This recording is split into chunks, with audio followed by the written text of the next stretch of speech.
Most of you have been to Unity services many, many times, and for those of you who haven't, we want you to know that we honor any path that leads to the light. And we hope with our very lives that we are a demonstration of that. And we make a commitment to each other that we will check ourselves on that. And we will routinely ask ourselves, am I being a demonstration of the light right now? Or what exactly am I demonstrating? Anxiety? Or some other human frailty? So we believe in walking the talk. There's one power. You may call that power whatever you'd like. We believe that you can recognize love in any language. The children have a little story they're looking at this morning, and it first came from Jesus saying to love your neighbor as yourself. And when we looked at it, every single religion in the world has some form of that saying. So we know how incredibly important that is. And I don't know, I could say maybe I love you in French or a few other languages, but I'm not even going to try because I'm going to speak to you about the human heart and how to express love from that. And then you won't need to say love with words. You'll just express it with every single action that you take. I have a friend on Facebook, and she has come here to attend sometimes before the pandemic. She's very busy. She's a social worker. She has 2 children. The baby was born. He's only about 4 months old, the baby. And her older son just started preschool. And he's the adorable little sweetie there that's holding the baby. And he says, this touched my heart. So this was not long after she brought the newborn home from the hospital. And she was finally allowing his brother to hold him some. And she says, one day he says, Mom, can I snuggle him while you sing to us? And I thought that was just the sweetest thing in the world. I've kept it in my mind, and I asked her this week if she would mind if I borrowed those photos of her little boys and what the older one said. And they're just the sweetest children. I can see that by whatever she says about them. And she's a really good mother. I have a story about a little boy named Shia, and he was a student at a learning school for disabled children. He was in Brooklyn, New York, and it was a Jewish school. He attended this during the week, and on Sundays he went to yeshiva. And that's a Torah institute where he was classmates with other students with learning disabilities. One Sunday afternoon, Shia and his father came to the yeshiva as his classmates were playing baseball. The game was in progress. As Shia and his father made their way toward the ball field, Shia said, Dad, do you think I could play in the game? Well, he had several disabilities. You can imagine what his father's thinking at that moment. He knew that his son was not at all athletic. He knew he didn't have the hand-eye coordination to hit the ball with the bat. He also knew that his son couldn't run very fast, and most of all, he knew that none of the boys would want him to play on their team.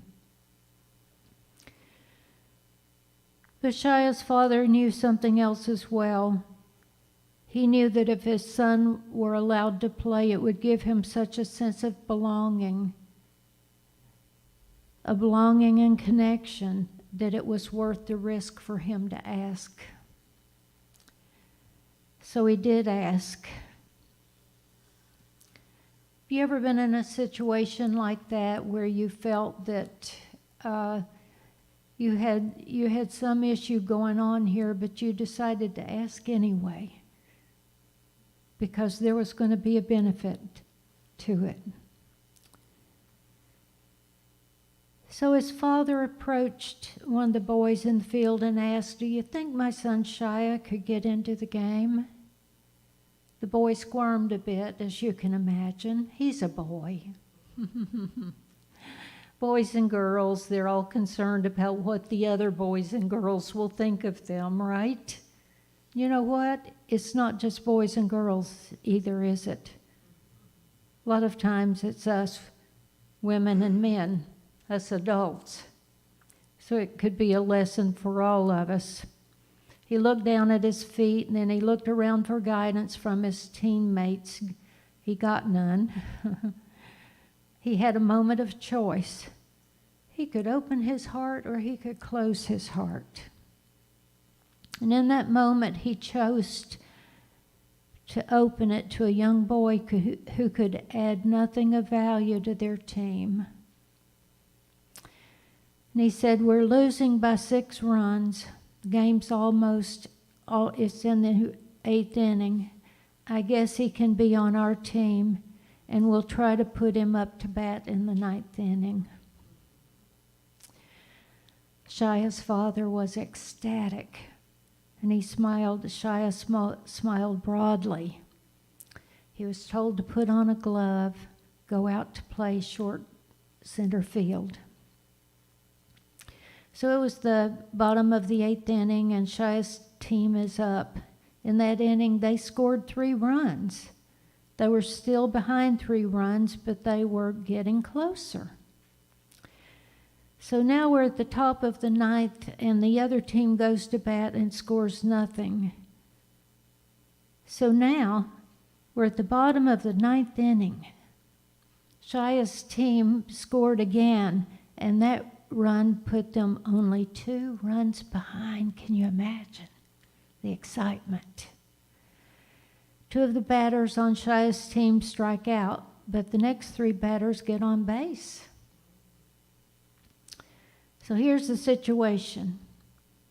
The team had 2 outs, but the bases are loaded.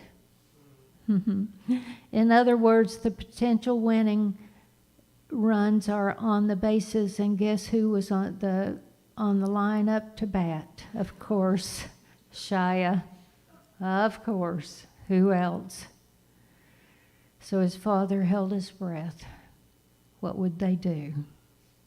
What would the decision be? Would the team actually let him bat at this juncture and give away their chance to win the game? Surely not. But much to the father's surprise, delight, as well as utter terror. It's interesting how we can have all these emotions at the same time, isn't it? All of them at once. Everyone knew that it was all but impossible. They had seen Shia warming up. He didn't even know how to hold the bat properly, let alone hit a ball with it. But as he stepped up to the plate, the dynamics, the energy, the tone of the entire game changed.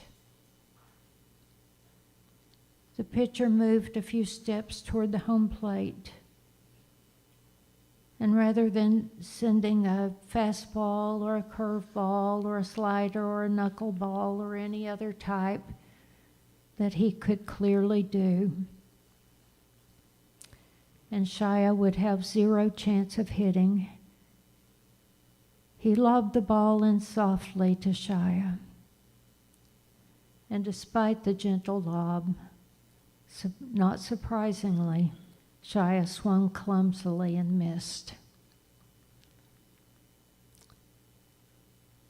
And then one of Shia's teammates came up behind him and held the bat with him. He instructed Shia to take the hitting stance, and they waited for the next pitch. The pitcher again took a few steps forward and tossed the ball softly toward Shia and his teammate. And as that pitch came in, Shia and his teammate swung the bat. And together they hit a slow ground ball straight to the pitcher. The pitcher picked up the soft grounder and could easily have thrown the ball to the baseman, but he didn't. Shia would have been out, and that would have been the end of the game if he had sent the ball to the first baseman. Shia's team would have lost, the other team would have won. End of story. But it didn't end that way. Instead, the pitcher threw the ball in a high arc to right field, far and wide, beyond anyone's reach. Then everyone, Shia's teammates, the boys on the other team, those in the stands, everybody started yelling, "Shia, run to first." Never in his life had Shia run to first. He wasn't even sure what to do. But he saw the first baseman waving at him to run towards him, so he scampered down the baseline wide-eyed and startled. When he reached first base, the first baseman motioned for him to continue running to second base, and he did. And as that was happening, the right fielder had the ball. He could easily thrown the ball to the second baseman, but he didn't.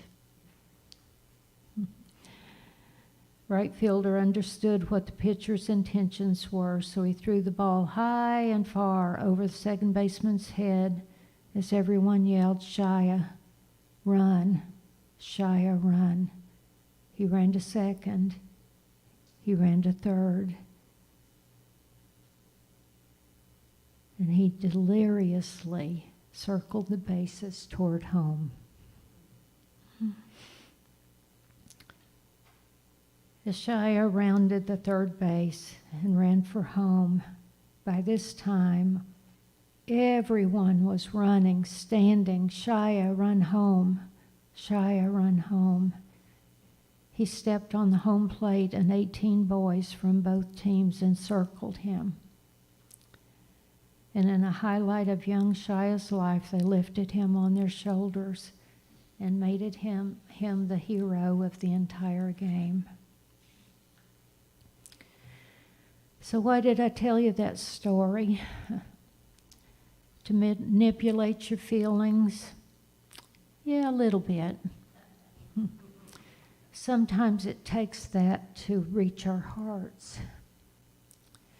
Most women have an easier time finding their hearts than men, and I understand that a psychologist knew that many, many years ago when he was teaching men to get over heart surgery.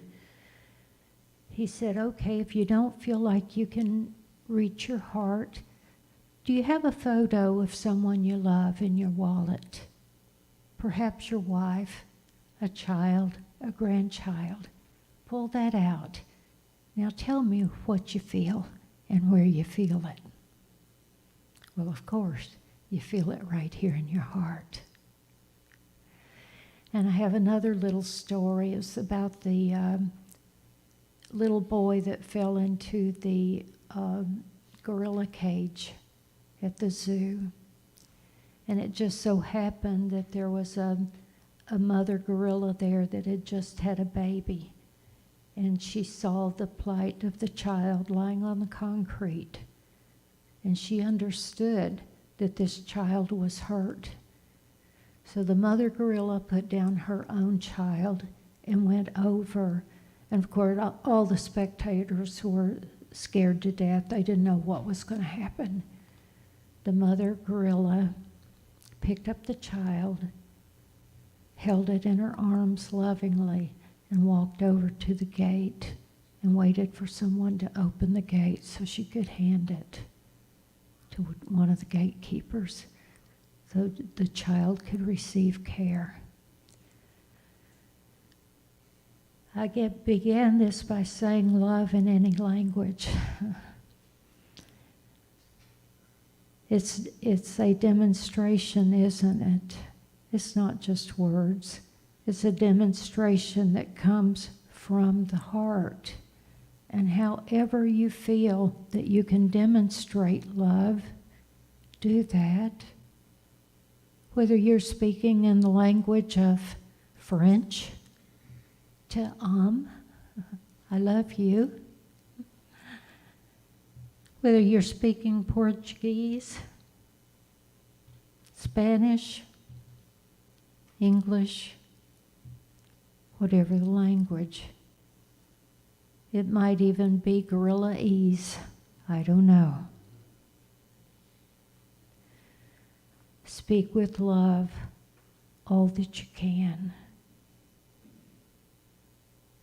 And here's another idea for Christmas in case you don't have any. There was a little girl named Skylar.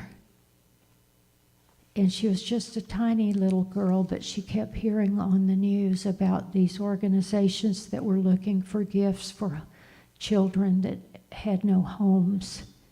And they were taking it into these special organizations that cared for people. So she wanted to buy some gifts for a child her age for Christmas instead of getting Christmas gifts herself. So she asked her parents not to buy any Christmas gifts for her. And she took the money in her piggy bank that she was going to buy gifts for her family. And so she took that money and she went to the store and she bought a bag full of gifts for a little girl her age. But she ran out of money. And this little girl's name was Skylar, by the way. Isn't that a sweet name? But by this time, she had run out of money after she had bought some warm clothing and a few other things she thought the little girl might need. And she knew the little girl might want a doll. So she had her mother take her home, and she got her favorite doll. And she dressed it up and cleaned it up and put it in its best clothing. And on Christmas morning, instead of opening any gifts herself, all she could talk about was going to the center so she could give these gifts to this child that had nothing and nobody. Sometimes we forget about the others. We forget about how blessed we are. If we have a family, if we have a roof over our head, if we have warm clothing, we have everything that we need. So in the language of love, which is the language of the heart, I would just ask you this Christmas season to do everything you can to be the hands of that one, the living Christ, that Christ Spirit that can be in you and me.